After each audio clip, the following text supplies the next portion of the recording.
King, and on behalf of the NZPIF, I have produced this online tenancy agreement for members or association members to use. Because you have to be a member, you need to log in first of all. So the member login button is up here. Click on that, and it should come up with your email address and password. If you have forgotten your password, just click password reset. If this is the first time you've logged on as a member, then click on never had a password and you can get yourself started. So we'll log in first of all.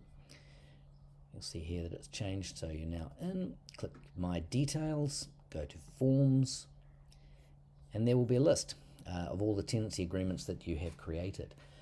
So this is the first part, is that all your agreements will be saved. So when you have done one property, the next time you have a new tenant for that property, you can go in there and actually just say it's already saved. You don't need to recreate all the information.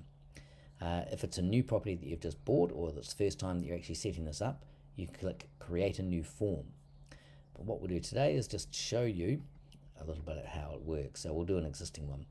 So down here are the actions you can perform. First one is that you can edit an existing agreement, you can download, you can clone, and if you sold the property or have no need for that agreement anymore, you can delete it.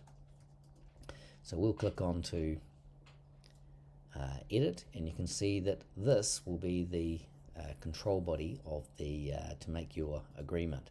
So down the left hand side there's different sections of what you're going to have in your tenancy agreement. In the middle there will be some subsections such as these.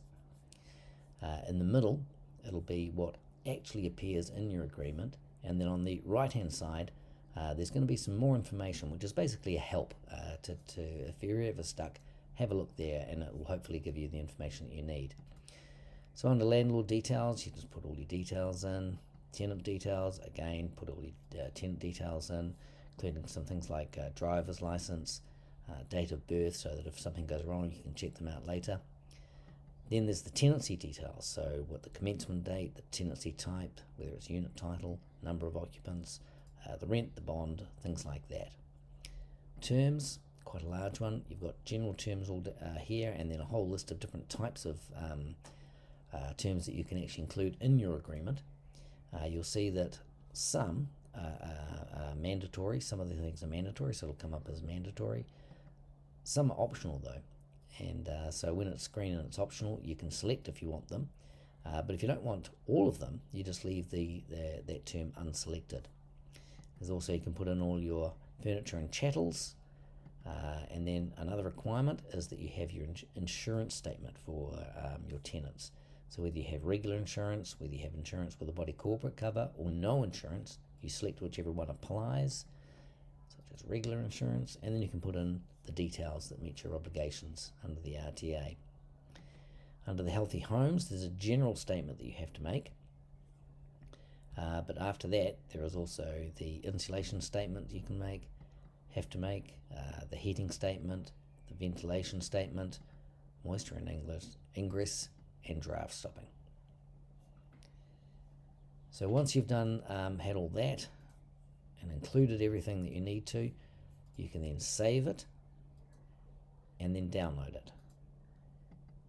So downloading it, clicking the download button, it will automatically print it into a PDF format, and from there you can see that you've got your tenancy agreement front page, you've got your landlord details, tenant details, all the terms, and everything that makes up your tenancy agreement. What you will find is it's a lot shorter and customizable, of course, to do this agreement. And as I say, it has advantages in that you can save it, go back and not have to recreate it every time you do one, and you can then email it to when it's in PDF format, you can save it like here, and then you can, once you've saved it into a file, you can then email it to your tenant and get it signed. So I hope you find it very useful, and I hope that helps. If you have any suggestions on what we can do to improve this, then please let us know. Thanks very much.